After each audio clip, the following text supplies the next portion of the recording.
ወጣት ወንዶች ትልቁ ጾራቸውና ፈተናቸው ዝሙት ነው። ልክ የሴቶች ምንዝር ጌጥ ነው ወይንም ደግሞ ትውዝፍት ነው እንደሚባለው ማለት ነው። አንዳንድ ባለትዳሮች ከባል ከሚስት ሚስት ከባል አብረው ያደሩ ግን አብረዋቸው የማያድሩ አሉ። በህሊናቸው ከሚስታቸው ጋር ሳይሆን ቅድም ካዩት ከሴትየዋ ጋር አብረ ዝሙት ስለ እንደዚህ አይነት ችግር ሲሰማና ሲማር ወንዶች ብቻ ነው ትዝ የሚሉት። ሴቶች እንደዚህ አይነት ችግር ውስጥ የሚወጡ አይገርማችሁ። በአለም በተሰራው መረጃ መሰረት ቢያንስ በየቤተ እምነቱ ካሉ ካህናት አገልጋዮች 50% ያክል በእንደዚህ አይነት ችግር የሚወደቁ ናቸው። በእርጅና ዘመናቸው በ70 እና በ80 ውስጥም ሆነው ወንዶቹም ሴቶቹም ይሄንን ድርጊት ነው ደግሞ በግብረ አውናን። እንዴት ነው ፖርኖግራፊ ሙሉ በሙሉ ትዳርን እስከ ማፍረስ ደረጃ የሚደርሰው ተብሎ ቢጠየቅ አንደኛ ያንን ድርጊት የሚያየውና የሚመለከተው ሰው ፍላጎቱ ምንድነው? ከሚስት ወይ ከባል ያጣውን ነገር ከሌላ ሰው ለማግኘት ነው።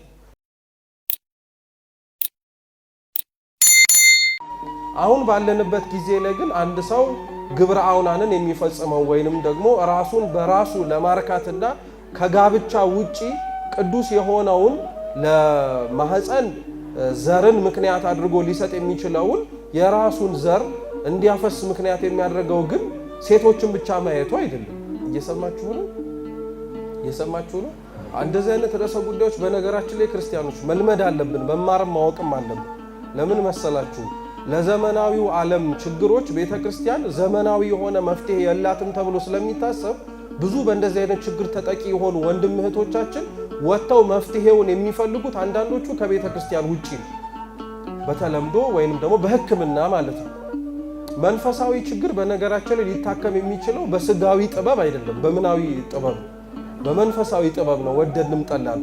እና ቤተክርስቲያናችን ስለዚህ ኃጢአት የምታስተምረው ስጋዊ የሆነ በሽታ ወይንም ደግሞ እንደሚታይ ቁስል የሚመረቅዝ እና የሚፈስ ነገር አይደለም፣ ውስጣዊ የሆነ ህመም። ስለዚህ ውስጣዊ የሆነ ህመም ውስጣዊ የሆነ መድኃኒትነትን ይጠይቃልና እንደነዚህ አይነት ጉዳዮች ምናልባት ሲነገሩ በተለምዶ ካደግንበት ማህበረሰብና ከመማር ማስተማራችን ሂደት አንፃር ብዙ ሰው ይሽኮረመማል፣ ያፍራልም ጭምር። እንዲህ አይነት ነገር ሲሰማ ደሞ ዛሬ ምን ጉድ መጣ ይላል። ግን ነባራዊው ሁኔታና መሬት ላይ ያለው የወጣቶችና እንዲሁም ደግሞ በተለያየ እድሜ ክልል ውስጥ ያሉ የክርስቲያኖች አንደኛው ችግር ግን ይሄ ነው። ልንቀርፈው ስለማንችልና ይሄ የለም ብለንም ደግሞ ልንዋሽው የማንችለው ነገር። ስለዚህ በክርስቲያናዊ ህይወታችን የመጣ ፈተና ስለሆነ በተቻላችሁ አቅም ሳትሽኮረመሙ ስሙኝ ማለት ነው። እሺ እየሰማችሁ ነው? ጥሩ። ስለዚህ አንድ ሰው እንዴት ነው ወደ ግብረ አውናን ወይንም ደግሞ ወደ እንደዚህ አይነት ድርጊት የሚገባው? ግዴታ ሴት ስለሌለች ወይንም ደግሞ ሴት በመኖሯ ውስጥ ብቻ ነው ታሳቢነት ውስጥ የግብረ አውናን የሚመጣው ሲባል የምንጠይቀው ጥያቄ ምንድነው? አንድ ሰው ይሄንን ድርጊት ለማድረግ በፈለገበት ጊዜ ላይ ምክንያቱ ምንድነው ብለን እንጠይቃለን። ምክንያቱም ብዙ ሰው በነገራችን ላይ ኃጢአትን የሚሰራውና በፈተና ውስጥ የሚወድቀው ፈተና ውስጥ መውደቅ ስለፈለገ ብቻ አይደለም፣ ምክንያት አለው ሁሉም ሰው። ይህን ለምን እንደምታረገው ሲባል ይሄ እንደዚህ ስለሆነ ነው። ለምሳሌ በጣም የሚጠጣ ሰው በጣም አብዝቶ ራሱን እስኪሰጥ ድረስ የሚሰክር ሰው ለምንድን ነው የምትጠጣው ሲባል ምክንያት የለውም አለው። ሁሉም ሰው አለ። አንዳንዱ ደስ ስለሚለኝ ነው የሚል አለ፣ አንዳንዱ ማቆም ስላቃተኝ ነው የሚል አለ። እነዚህን ሁለቱን በነገራችን ላይ እንደዛም ሲባልም ደስ ስላለ ብቻ የምትጠጣ ከሆነ አቁም ልንለው እንችላለን አይደል? ደስ ስላለኝ ነው እንደሚለው ደግሞ ሁኔታዎች ስለተመቻቹልኝ የጠጣሁትም የሚል ሰው ካለ ምን አርጉ ትላለች? አቁም ትላለች። አሁን አንድ ሰው መጥቶ ለምንድን ነው የምትጠጣው ብላችሁ ብትጠይቁት ወይም ለምንድን ነው የምትጠጪው ተብላ ብትጠየቅ በጣም ብዙ በህይወቴ ውስጥ ከገጠሙኝ ጉስቁልናዎችና ካጣዋቸው ነገሮች ውስጥ ሊያላቅቀኝ የሚችለው ጥቂት ከችግሮች ሊያስረሳኝ የሚችለው መጠጡ ስለሆነ ነው የምጠጣው ቢላችሁስ ምንድን ነው የምትሉት?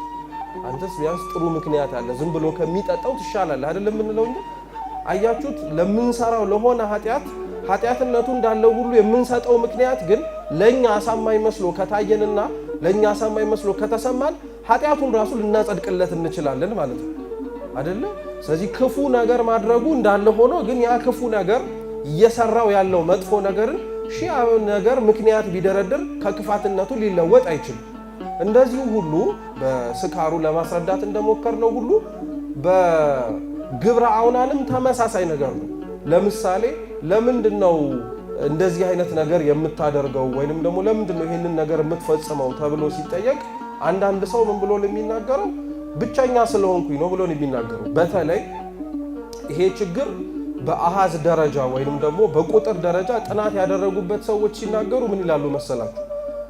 በዓለማችን ውስጥ በበይነመረብ ወይንም ደግሞ በኢንተርኔት ላይ ማለት ነው 12% ያክል ስለ ግብረ አውናን ወይንም ደግሞ ግብረ አውናንን ሊቀሰቅሱ የሚችሉ በተለምዶ ፖርኖግራፊ ብለን የምንጠራቸው ነገሮች በሙሉ የኢንተርኔትን 12% ነው የሚይዙት።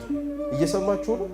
ጥሩ 90% ያክል ከ8 እስከ 16 ያሉ ወንዶችን የሚያዩት እድሜያቸው 8 ዓመት ማለት ነው እስከ 16 ዓመት ያለ በ90% ደረጃ ሲሰላ በዚህ አይነት ክፉ የሆኑ ምስሎችን ወይንም ደግሞ በእንግሊዘኛው ፖርኖግራፊ ያያሉ ማለት ነው። ይሄ ብቻ አይደለም።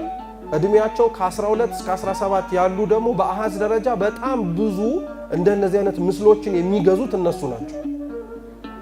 ጥሩ ይሄ ብቻ አይደለም። አሁን 70% በወንዶች ደረጃ ማለት ነው ከ18 እስከ 34 ዓመታቸው ያሉ ማለት ነው በየወሩ ቢያንስ በትንሹ እንደነዚህ አይነት ግብረ አውናንን ሊፈጽሙ የሚያስችላቸውን ምስሎችን፣ ድምጾችን የማየት እድል ወይንም ደግሞ በር አላቸው ይባላል። አሁን የጠቀስኩላችሁን ስትሰቡ ወንዶች ነው አይደል የሚለው? አሁን ለችግሩ ለእንደዚህ አይነት ነገር በጣም ተጠቂዎቹ ወንድሞች ስለሆኑ በቤተ ክርስቲያናችንም ትምህርት መሰረት 5ቱ ጾታ ምእመናን ከሚባሉት መካከል ወራዙት ተብለው የሚጠሩት ወጣት ወንዶች ትልቁ ጾራቸውና ፈተናቸው ዝሙት ነው። ልክ የሴቶች ምንዝር ጌጥ ነው ወይንም ደግሞ ትውዝፍት ነው እንደሚባለው ማለት ነው። ነገር ግን ይሄ ችግር በነገራችን ላይ ሰዎችን ብቻ መርጦ ወንዶችን የሚያጠቃ አይደለም። ልክ አሁን እንደጠቀስናቸው የቁጥር መረጃዎች በደንብ አድርገን ብንመለከተው ቢያንስ ከነባራዊው አሁን ካለንበት ዓለም ከ6 ሴቶች መካከል አንዷ ሴት ለእንደዚህ አይነት ችግር ተጠቂ ነው። እየሰማችሁ ነው? አሁን ብዙ ሰው ስለ እንደዚህ አይነት ችግር ሲሰማና ሲማር ወንዶች ብቻ ነው ትዝ የሚሉት። ሴቶች እንደዚህ አይነት ችግር ውስጥ የሚወድቁ አይመስሉም። ስለዚህ አይታችሁ ከሆነ በቤተሰብ ውስጥም ብዙ ጊዜ ላይ ጥንቃቄ የሚደረገው ወንዶች እንደዚህ አይነት ነገር ላይ እንዳይወድቁ ነው። ሴቶቹን ግን ይሄ ወጥተው ከጋብቻ በፊት ባለ ዝሙት እንዳይወድቁ ይጠነቀቃል እንጂ ስለሚያዩት ነገር ስለሚሰሙት ነገር ራሳቸውን እንደዚህ አይነት ችግር ሊገቡ ይችላሉ ወደሚል አመለካከትና አስተሳሰብ ብዙ ሰው ወይም አብዛኞቻችን የተጠጋን አይደለም። ግን ሴቶችም ለዚህ ችግር በደንብ አድርገው ተቀራራቢዎች ናቸው። ይሄ ብቻ አይግረማችሁ። በዓለም በተሰራው መረጃ መሰረት ቢያንስ በየቤተ እምነቱ ካሉ ካህናት አገልጋዮች 50% ያክል በእንደዚህ አይነት ችግር የሚወደቁ ናቸው። ይሄንን ማወቅ ደግሞ ለምን ያስፈልጋል?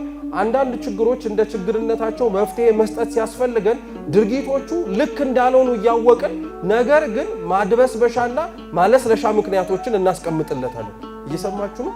አይ እንደዚህ ስለሆኑ ነው፣ አይ እንደዚህ ስለተሰማቸው ነው ይባላል። ግን እውነታው እንዴት ነው? ይሄ ወንድን ሴትን ለይቶ ይሄ ችግር እንደማያጠቃው ሁሉ የተቀደሱ ያልተቀደሱ ካህናት የሆኑ ያልሆኑ ብሎ ነገር የለም። ካህናትም በእንደዚህ አይነት ችግር ሊጠቁ ይችላሉ ማለት ነው። እየሰማችሁ ነው? ጥሩ። ይሄንን ደግሞ እንድናይ እንድንመለከት ሊያደርገን የሚችለው ትልቅ ኢንዱስትሪ ነው ብለን ብናየው ወይንም ደግሞ ትልቅ ድርጅት ነው ብለን ብናስበው ደግሞ ለዚህ ግብረ አውናንን ለመፈጸም ያስችል ዘንድ የሰዎችን ልቅ የሆነ ግንኙነቶችን እንድናይ ሊያደርገን የሚችለው ድርጅት በጀቱ ከ10 እስከ 14 ቢሊዮን። እየሰማችሁ ይሄ ቢሊዮን ወይም አሁን የነገርኳችሁ በጀት ያን ያክል ላይደንቃችሁ ይችላል። ግን ይሄ በጀት የዓለም መንግስታት ለተረጂ ሀገራት የሚልኩት በጀት ነው። እየሰማችሁ ነው? ልክ እንደኛ ማለት ነው። አሁን ለምሳሌ ችግር ላይ ያሉ ሀገራት ድጎማ ይደረግላቸዋል አይደል?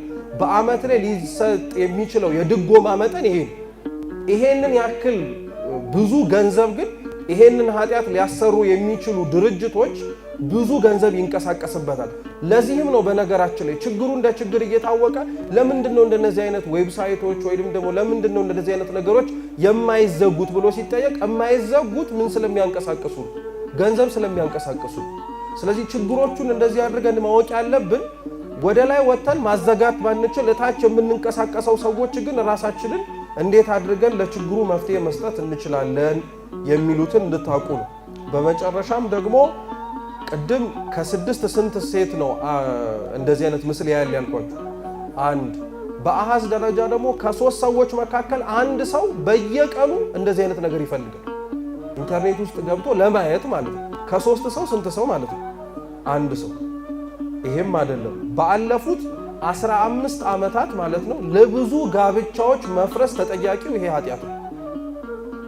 ምክንያቱም ላጤዎችን የሆኑ አሁን ቀደም እንዳልኳችሁ አንዳንድ ሰዎች ይሄንን ችግር ውስጥ ለምንድን ነው የገባችሁት ለምንድን ነው የምትፈጽሙት ሲባል ብቸኛ ስለሆንኩኝ አይደለም የሚሉት። ብቸኛ የሚሆነው አንድ ሰው ሳያገባ ሲቀር ብቻ አይደለም። አግብቶ ወይ ባል ወይ ሚስቱን ቢፈታ ወይ ቢሞትበት ብቸኛ ይሆናል አይሆንም? መልሱ እንጂ። እንደነዚህ አይነት ሰዎችም ባለፉት 15 ዓመታት ላይ በተጠናው ጥናት ላይ አብዛኞቹ ወደ እንደዚህ አይነት ችግር ይወድቃሉ። ያልወደቁት ሰዎች ደግሞ ብቸኝነት ውስጥ እንዲገቡ በትዳራቸው ውስጥም ጭምር ለዚህ አይነት ችግር ተጠቂዎች ሊሆኑ ይችላሉ። ስለዚህ ይሄ ችግር ልክ እንደ ጉንፋን ብታስቡት በጣም ወረሽኝ ነው። ነገር ግን ብዙዎቻችን ወደ ብርሃኑ አውጥተን ለመነጋገር ስለማንደፍር አንደኛ፣ ሁለተኛ ደግሞ ብዙ የምንሰማው ሰዎች ደግሞ ለጆሮአችን ስለሚሰቀጥጥ ሊያውም ኃጢአት ውስጥ እያለን ማለት ነው። ይሰማችሁ ነው። አንዳንዶቻችን ኃጢአቱን እየሰራ ነው ሲነገር እናፍራለን። ልክ አሁን ለምሳሌ ሌባ የሚሰርቅ ሰው በተሰበሰበበት ቦታ ላይ ስለ ሌብነት ቢማር የሰረቀው ሰው ይሳቀቃል አይሳቀቅ? ገና ለገኔ ስለኔ እያወራ ነው ስለሚል ማለት ነው። እንደዚሁ ሁሉ ይሄንም ችግር ወደ ብርሃን አውጥቶ ለመነጋገር በጣም ከባድ ያደረገው ነገር ቢኖር ብዙ ሰው ስለ እንደዚህ አይነት ችግር አንደኛ ተጠቂ ናት ሀገራችን ብሎ ስለማያምን ውጭ ዓለም ላይ ያሉ ልጆች ናቸው እንጂ እኛ ሀገርማ አይመጣም እንዳለን። ግን እውነት እንነጋገር ከተባለ በየከፍተኛ ተቋማቱ በየሃይስኩል ወይንም ደግሞ በሁለተኛና በመጀመሪያ ደረጃ ትምህርት ቤቶች ውስጥ ልጆቻችን ወይንም ደግሞ ወንድም እህቶቻችንን እኛም ራሳችንም ጭምር በእድሜ እንኳን ከ18 እስከ 34 ማለት አንድ ሰው ወጣት ሆኖ ጀምሮት አረጋዊ ሆኖ የሚያቆመውም ነገር አይደለም ማለት ነው። በውጮቹ ዓለማት ላይ ባሉት ችግሮችማ ብንመለከተው በጣም ነው የሚደንቃችሁ። በእርጅና ዘመናቸው በ70 እና በ80 ውስጥም ሆነው ወንዶቹም ሴቶቹም ይህንን ድርጊት ይፈጽሙት። ስለዚህ ለምንድን ነው የምታደርጉት ተብሎ አንደኛ ሲጠየቅ ብቸኝነት ስላጠቃኝ ነው ብሎ የሚናገሩ አሉ። ሁለተኞቹ ደግሞ ለምንድን ነው በግብረ አውናን ወይንም ደግሞ በእንደዚህ አይነት ድርጊት ውስጥ የተጠመድከው ሲባል ደግሞ እንደኔ አይነቱን በእንደዚህ አይነት ችግር ውስጥ የወደቀውን ሰው ማንም ስለማይፈልገው ፈልጉኝ ብዬ ከመውጣት በእንደዚህ አይነት ችግር ውስጥ ራሴን ይዤ ብኖር ይሻላል የሚል ሰውም ደግሞ አለ። በተለይ ደግሞ ኃጢአቱን በጣም ለተወሰኑ ጊዜያት የዘለቀበትና እየታገለ እየወደቀ ለመተው እየፈለገ መልሶ እየተንሸራተተ የሚገባ ሰው ከእንደዚህ አይነት ችግር ለመላቀቅ ያልታደለ በቃ ሙሉ በሙሉ ለእንደዚህ አይነት ነገር የተፈጠረ እስኪመስለው ድረስ ራሱን ስለሚያስበው ለምንድን ነው እንደዚህ አይነት ነገር ውስጥ የገባኸው ሲባል የገባበትን ምክንያት ሊያውቅ ይችላል። ከገባ በኋላ ግን ለምንድን ነው የማትወጣው ተብሎ ግን ሲጠየቅ ወጥቼስ ማን ይፈልገኛል? እየሰማችሁ ነው። ወንዶችም ሴቶችም ይህንን ችግር ልክ ካቆሙት በኋላ ወደ ቅዱስ ጋብቻ ወደ ተለያዩ ነገሮች መግባት አለባችሁ። ይህንን የሚሰማችሁን ስሜት ጤናማ በሆነው ክርስቲያናዊ በሆነው መንገድ መፍታት አለባችሁ ሲባሉ ከነ ችግሬ ማን ሊፈልገኝ ይችላል ብለው ስለሚያስቡ እዛው ችግር ውስጥ የሚቀሩ ወይንም ደግሞ የሚቀመጡ አሉ። ሌሎቹ ደግሞ በእንደዚህ አይነት ችግር ውስጥ ሲወድቁ ለምንድን ነው የምታደርጉት ሲባሉ እኔን ደስ የሚያሰኘኝ እስከሆነ ይላል። እየሰማችሁ ነው። እኔን ደስ የሚያሰኘኝ እስከሆነ አንተን አልነካውህም።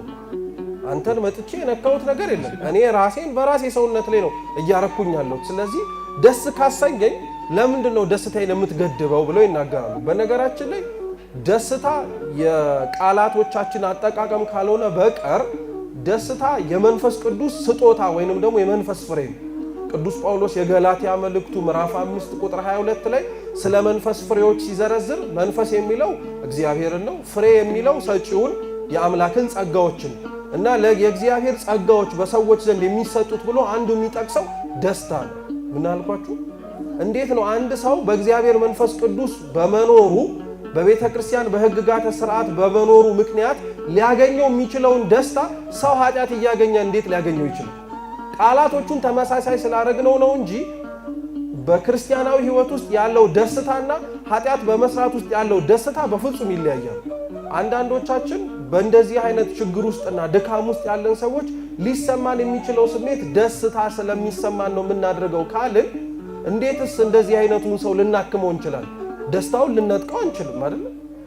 እንችላለን? አንችልም። እንዴ እያደረገው ያለው ነገር እኮ ደስታ የሚያመጣ ነገር ነው ብሎ ያስበው እንጂ እውነተኛ ደስታ የሚያመጣ ነገር ነው። አይደለም። ስለዚህ ደስታ ስለተሰማው አደርገዋለሁ ማለቱ ደስ ስላለ ቀጥልበት የምንለው ነገር እንዳልሆነ ማወቅ አለብን። ጥሩ። ሌላኛው እንደነዚህ አይነት ችግር ውስጥ የሚወድቁ ሰዎች ለምንድን ነው የምትወድቁት ሲባል ደግሞ እንደነዚህ አይነት ነገሮች ኃላፊነት አይጠይቁም። ብዙ ሰው በነገራችን ላይ በእንደዚህ አይነት ችግር ውስጥ ሲገባ የማያስተውለው ነገር ምንድነው?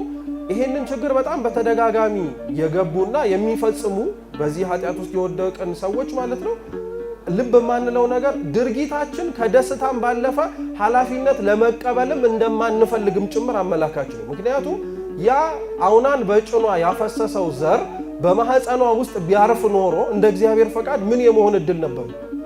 ልጅ አይደል እንዴ?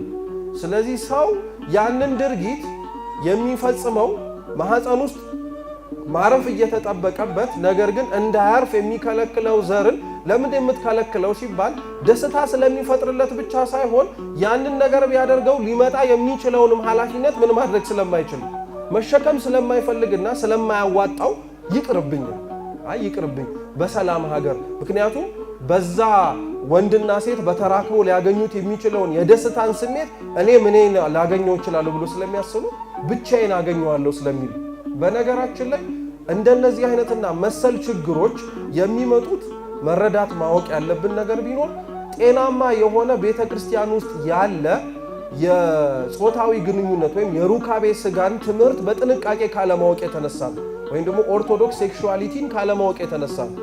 ይሄ ነገር በነገራችን ላይ ለክርስቲያኖች የሚያሳፍር ነገር አይደለም። እግዚአብሔር ራሱ ነው አዳምንና ሔዋንን ወንድና ምን አድርጎ የፈጠራቸው? ሴት አድርጎ የፈጠራቸው። ብዙ አድርጎ መፍጠር ይችል ነበረ እንደ ቅዱሳን መላእክት። ለምን ሁለት ብቻ አድርጎ ፈጠራቸው? ብዙ ከዛስ ተባዙ የሚለው ሕግና መመሪያ አብሮ ምን ስለሚደረጋቸው። ስለዚህ ለመባዛት መመሪያ ብቻ ሳይሆን ለመብዛትና ለመባዛት የሚያስፈልጋቸውንም ስሜት ማን አብሮ ሰጥቷቸዋል? እግዚአብሔር። ቅዱስ ዮሐንስ አፈወርቅ ለዛ ነው ስሜቶቻችሁን አትጥሏቸው ይላል። ምክንያቱም እግዚአብሔር የሰጣችሁ ስጦታዎች ናቸው። ወንድ ለሴት ሊሰማው የሚችለው ስሜት፣ ሴትም ለወንድ በትዳር ውስጥ ሊሰማቸው የሚችለው ስሜት እግዚአብሔር የሰጠው ስጦታ ነው። እነዛ ባይኖሩ ኖሮ ወደ ተቀጣዩ ወደ መብዛትና ወደ መባዛት ወደሚሉት ነገሮችም ጭምር መሄድም ጭምር አይታሰብም፣ አይሆንምም ጭምር። ስለዚህ እግዚአብሔርን ለእንደዚህ አይነት ስሜቶቻችን መነሳትና መኖር ተጠያቂ ልናደርገው አንችልም። እሱ የሰጠበት እና እሱ ይህንን ለሰዎች ያጎናጸፈበት ጸጋ ዘራችንን እየተካን ጤናማ በሆነው በኦርቶዶክሳዊ የጋብቻ ሕይወት መኖር እንድንችል ነው እንጂ ይህንን ስሜት በባልና በሚስት በተራክቦ የሚያገኙትን ማለት ነው ባለ ተራክቦ ወይንም ደግሞ ድሮ ዝሙት ነበር የሚባለው። አሁን ደግሞ ከዝሙትም ይሄ ይከፋል። ምክንያቱም ከማንም ጋር እየተገናኘ አይደለም። እየሰማችሁ ነው? ከማንም ጋር እየተገናኘ አይደለም። ይሄ ብቻውን በምናቡ ካለ ነገር ጋር ወይንም ደግሞ በህሊናው ሊስለው ከፈቀደው ክፋት ጋር ነው እየተገናኘ ያለ። ስለዚህ ጤናማ የሆነ ኦርቶዶክሳዊ የሆነ ግንኙነትን ወይም ጾታዊ ግንኙነትን ካለመረዳት የሚመጣ ነው። በነገራችን ላይ ሩካቤ ስጋ በቤተ ክርስቲያን ውስጥ የሚጸየፍ የሚነወር ነገር አይደለም። ቅዱስ ጳውሎስ በመልእክታቱ ምንም እንኳን ያላገባ ድንግል ቢሆንም ስለ ባለ ትዳሮች ሕይወት ሲናገር እንደነዚህ አይነት ነገሮችን እየዘለለ አያልፍም። ለምሳሌ አንደኛ ቆሮንቶስ መልእክቱ ምዕራፍ 7 ላይ ሲያስተምር ቅዱስ ጳውሎስ ስለ ባልና ስለ ሚስት መጋቢያ ምክንያቶችን ይናገራል። ዝሙት ቢጸናበት ስሜቶቹን ገቶ ለመኖር የማይችልበት ደረጃ ላይ ቢደርስ ከዝሙት ከመውደቅ ይልቅ እንዲያገባ እመክራለሁ አለ።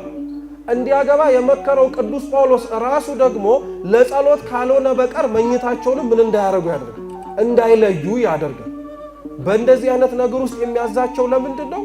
በባልና በሚስት መካከል የሚፈጸመው የሩካቤ ስጋን ዓለም የምትመለከትበት መንገድ የተለያየ ነው። በዓለም ውስጥ ባልና ሚስት የሚፈጽሙትን ሩካቤ ስጋ ውጩ ያሉትም ምሁራን ብንላቸው የሚረዱበት መንገድ ምንድነው? ዘርን ለመተካት ባልና ሚስት የሚገናኙት የአንደኛው። ሁለተኛው ደግሞ ከዝሙት ለመራቅ ለመሸሽ ነው። ይሄ ቤተክርስቲያን ውስጥ ያለውን ምክንያት እንጨምረው ካልን ማለት ነው። ሶስተኛ ደግሞ ለደስታ ነው። ለደስታን የሚገናኙት። አሁን ችግሩ ምን መሰላችሁ? የቤተ ክርስቲያን ሩካቤ ስጋ የሚፈጸምበት ምክንያት ሶስቱንም የጨመቀ ነው። አንድ ሰው ሩካቤ ስጋ የሚፈጽመው ከዝሙትም ለመራቅ ነው። ከዝሙት ለመራቅ ሲል ደግሞ ኃጢአት አይፈጽምም። ግዴታ በጋብቻ ምን መደረግ አለበት? መተሳሰር አለበት። እየሰማችሁ ነው?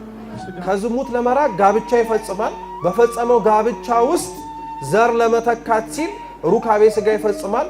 ዘር ለመተካት በሚፈጽመው ሩካቤ ሥጋ ውስጥ ደግሞ ደስታ ይሰማው። እየሰማችሁ ነው። ዓለም ግን ተለያያቸዋለች ሶስቱን። አንተ ሩካቤ ሥጋ የምትፈጽመው በምን ምክንያት ነው ብላ የምትጠይቅ። ስለዚህ አንተ በፈለከው መፈጸም ትችላለህ። ገብቷችኋል? ስለዚህ በዝሙት ለመውደቅ ያልፈለገ ሰው በዝሙት አልወድቅም ብሎ ምክንያት ለማንሳት የሚፈልግ ሰው ሳያገባ ከዝሙት ለመጠመቅ ብሎ ግን ዝም ብሎ መኖር ይችላል። እየተረዳችሁ ነው? ደስታውን ስሜቱን የሚፈልገው ሰው ደግሞ ደስ ለመሰኘት ብቻ ብሎ ያደርገው። ዘር ለመተካት የሚፈልገውም ሳያገባ ለመውለድ ብቻ ብሎ ምን ያደርጋል ማለት ነው?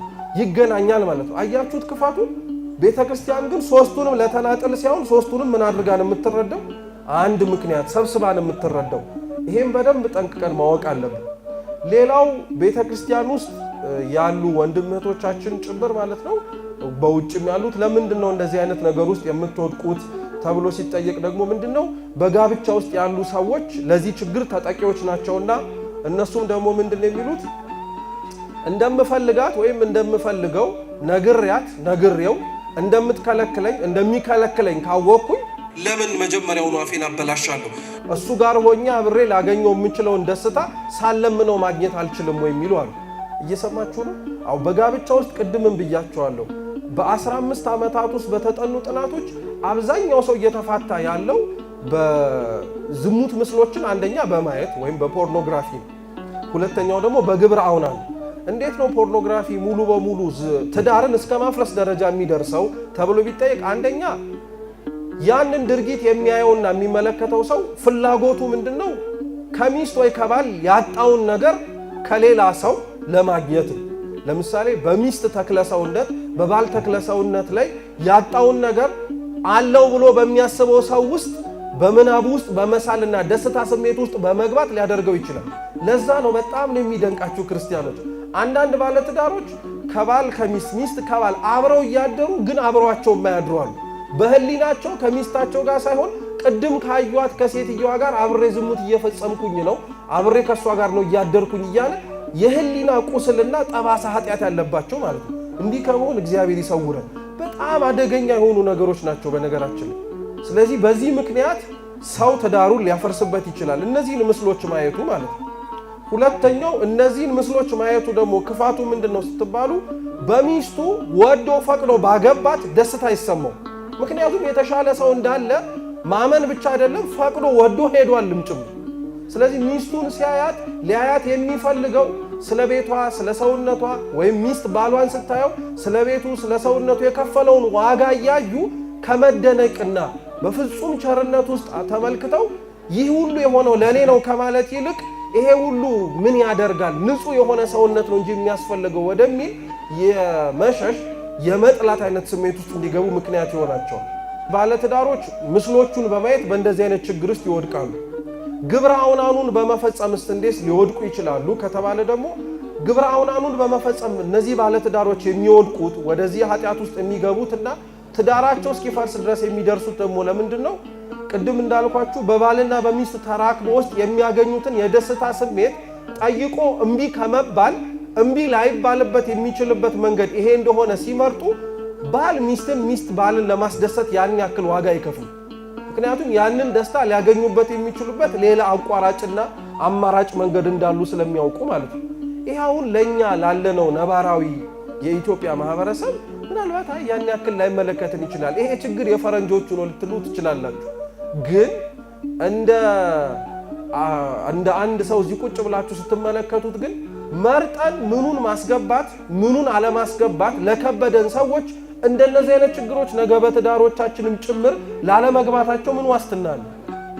ሁሉንም ነው እያግበሰበስን እየወሰድን ያለ ነው የምናየውን ነገር በሙሉ። አንዳንዶች ደግሞ በእንደዚህ አይነት ችግር ውስጥ የሚወድቁት ወይም ለመግባት የሚዳዱት ደግሞ የጾታዊ ግንኙነታቸው መስነፍ ሊኖርባቸው ይችላል። እየሰማችሁ እንዲህ በግልጽ ስናወራ በቼም በእርግጠኝነት በደንብ ችግሩ ምን ያክል ሰፊ እንደሆነ እንድታውቁት ነው። በጾታዊ ግንኙነት ባል ከሚስት ጋር ሚስት ከባል ጋር በሚያደርጉት በሩካቤ ሥጋ ውስጥ አለመጣጣምና አለመደሰትም ሊመጣ ይችላል። ማለትም ደስ ላይሰኙበት የሚችሉበት ደረጃ ላይ ሲደርሱ እንዴት ይሄኛውን ህይወታችንን ማጣፈጥ እንችላለን ብለው ይጠይቁና ወደ እንደዚህ አይነት መንገድ ውስጥ ይወድቃሉ። ስለዚህ ካልተገባው መንገድ ጋር ያሉ ብዙ ነገሮችን እየወሰዱ የተቀደሰው ጋብቻና የተቀደሰው አንድነት ውስጥ ሲያስገቡ ወደ እንደዚህ አይነት ችግር ውስጥ ይወድቃሉ ማለት ነው። ስለዚህ ወንዱም ሴቱም በእንደዚህ አይነት ችግር ውስጥ ከወደቀ በኋላ በጣም የሚያሳዝነው አንዳንድ ኃጢአቶች ኃጢአት መሆናቸው ከታወቀ በኋላ ምሬታቸውም እየተሰማ ሲወጣ እኛው ራሳችን እንሻሻቸዋለን ወይንም ደግሞ የመሸሹን ሐሳብ ውስጣችን እያመጣ ይመጣል። ለምሳሌ ሌብነት በጣም አባዜ የሆነበት ሰው ወይ ታስሮ ወይ ተመቶ ወይ የሆነ ሀገር ለውጦ ወይ የሆነ ነገር ሆኖ ሌብነቱን ሊተወው ይችላል። እየሰማችሁ ነው? እንደነዚህ አይነት እንደ ግብረ አውናን ያሉ ችግሮች ግን በጣም ክፋታቸው ምንድነው? ሰይጣን የዝሙት ሰይጣን ነው ይላሉ አባቶቻችን። ልክ ቅዱሳን መላእክት እግዚአብሔር አምላክ መንበር ፊት ያሉት ለተለያየ ተልእኮ የሚሰማሩ እንዳሉ ሁሉ ሰይጣንም የሱ የሆኑ አጋንንትን ለተለያየ ተልእኮ የሚያሰማራቸዋል። ከነዛ መካከል አንዱ ሰይጣነ ዝሙት እንደዚህ አይነት ነገሮችን ለመቀስቀስ በር የሚከፍተው እና የሚፈልገው ማለት ነው። እንዲህ አይነቱ ርኩስ መንፈስ በሰዎች ዘንድ የሚያነሳው ትልቁ ጾር ደግሞ ምንድነው? ጉዳዩ ውስጥ ክፋቱን እያወቁት ግን እንዲደሰቱበት ያደርጋል። ምን ማለት ነው? እስር ቤት ውስጥ እንደታሰሩ እያወቁ በመታሰራቸው ውስጥ ግን ይሄ ለምን ታሰርኩኝ የሚል ስሜት ሳይሆን እንዲሰማቸው የሚያደርገው ነፃ እንደሆኑ ያደርጋቸዋል። ምክንያቱም ከኃላፊነት ቅድም ይሸሻሉ አይደል ያልኳችሁ። ስለዚህ በእንደዚህ አይነት ድርጊት ውስጥ ለምን ወደክ ለሚለው ጥያቄ ህሊናው ቅዱሳት መጽሐፍ አባቶች ካህናት መናገር ሲጀምሩ ይሄን የማደርገው እኮ ብሎ ነፃ ሊያወጣው የሚችል ምክንያት ሹክ ይለዋል። ሁሌ አንዳንዶቻችንን ሹክ የምንባለው ምክንያት ኃላፊነት እንዳንወስድ በሚለው ሽፋን ውስጥ ያለ ቀጥታ አማርኛ ባይሆንም ምን ያጠፋው ጥፋት አለ? መቼም እንደ አውናን ሴት ይዘህ ገብተህ ጭኗ ላይ አፈሰህ እኮ አልወጣህም አንተ ለብቻ ነው ይሄንን ያደረከው ብሎ ምክንያት ይነግረው። አንዳንዴ ደግሞ እንደነዚህ አይነቱን ድርጊት የሚፈጽሙትን ሰዎች ራሱ ጸላዔ ሰናያት የሚዋጋቸው ወይም ህሊናቸውም ጭምር ምን ብሎ ይነግራቸዋል ወይም ያሳስባቸዋል። አንተን እንደዚህ ብሎ የሚነግር ሰው ራሱ በዚህ ችግር ተጠቂ መሆኑን አለመሆኑን በምን ታውቃለህ?